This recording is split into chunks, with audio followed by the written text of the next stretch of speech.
position of the non-mate, that is the non-disabled population. So obviously what I want you people to realize is that there is a kind of politics operating behind the construction of disabled people in literature.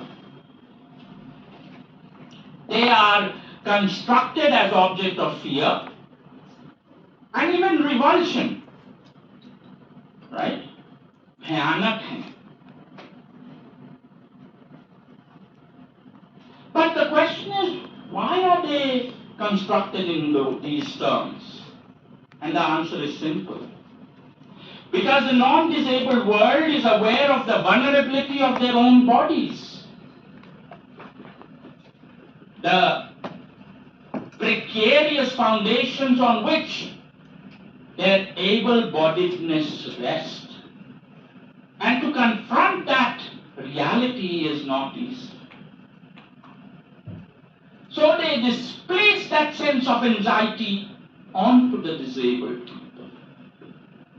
And that is why they are projected as a threat. But the disabled people are not only projected as an object of fear or revulsion, they are also largely projected as object of pity. Right?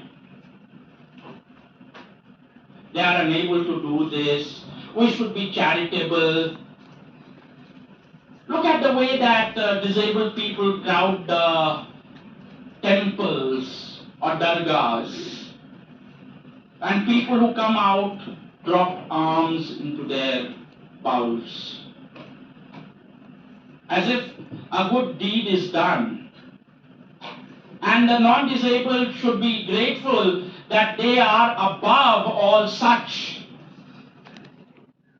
bodily insufficiencies.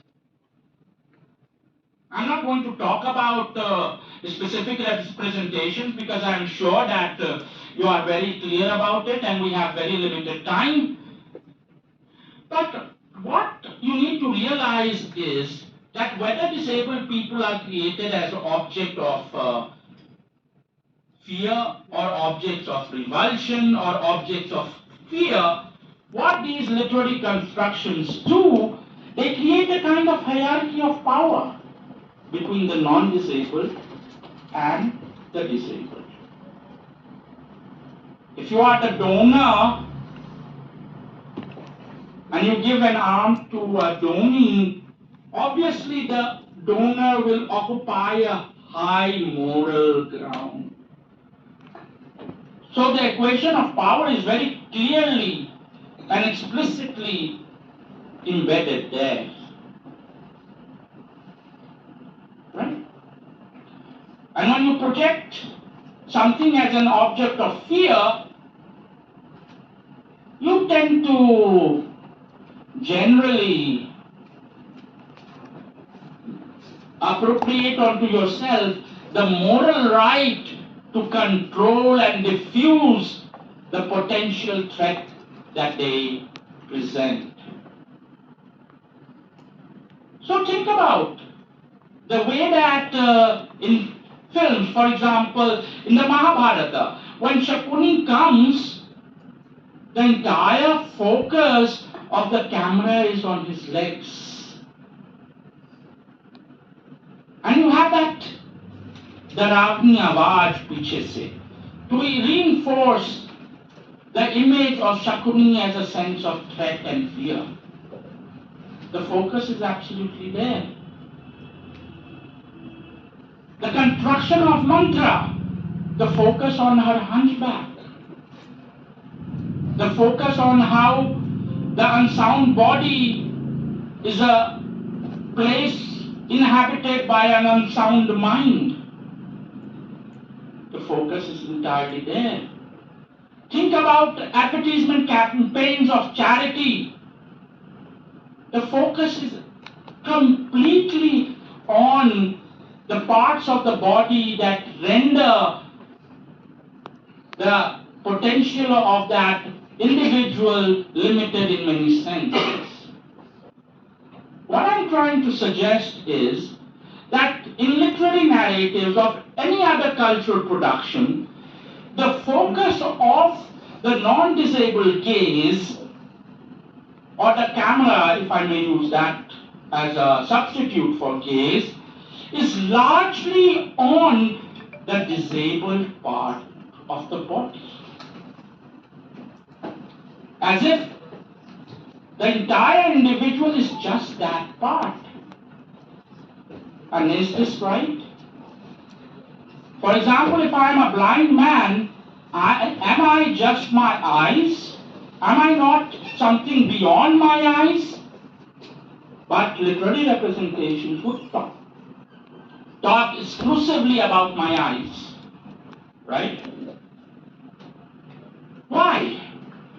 It is because these literary narratives or cultural productions would like to evoke in the non-disabled audience a particular kind of emotion: fear, revulsion, pity. Now this really reminds me of pornography.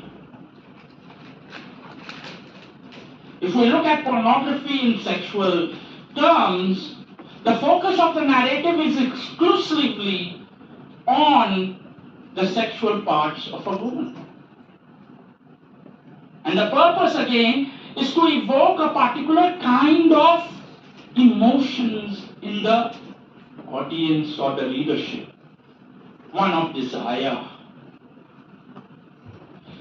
So, what I'm trying to suggest is that at one level, even the representation of disability, with its exclusive focus on the disabled parts of the disabled individual, is a kind of pornography that tries to evoke particular kinds of emotions in the readership or the audience.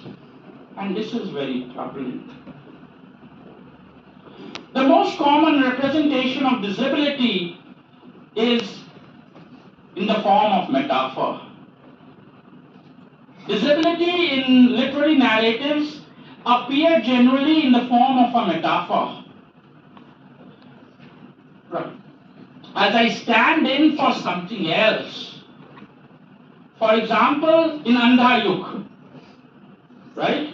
The word Andha does not stand for a disabled person or anything. It stands for a moral chaos of a times.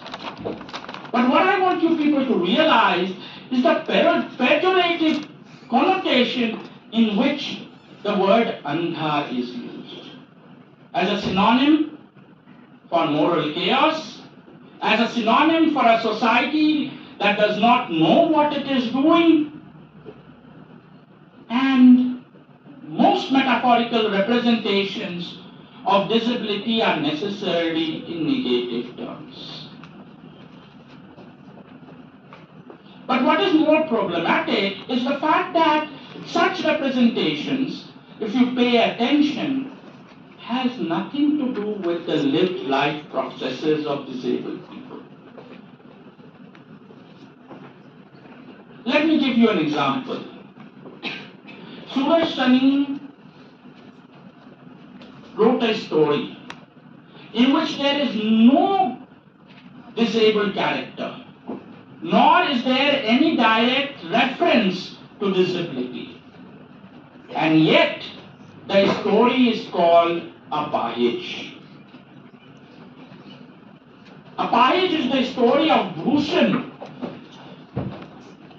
a young boy from the lower middle class who has to sell newspapers to sponsor his studies. He is very bright, very intelligent, but as fate would have it, he is not able to realize his dream of making it big in life because he did not have the money to pay for his matriculation examination.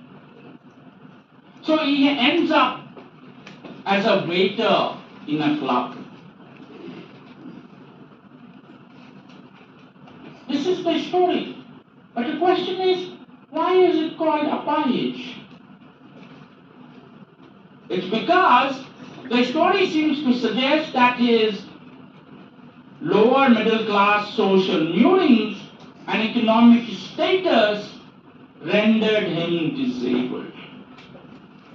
So the story is not about disability. The story is about the failure of the country to accommodate somebody with great talent but little economic and social resources. And disability becomes a powerful medium to drive home this idea.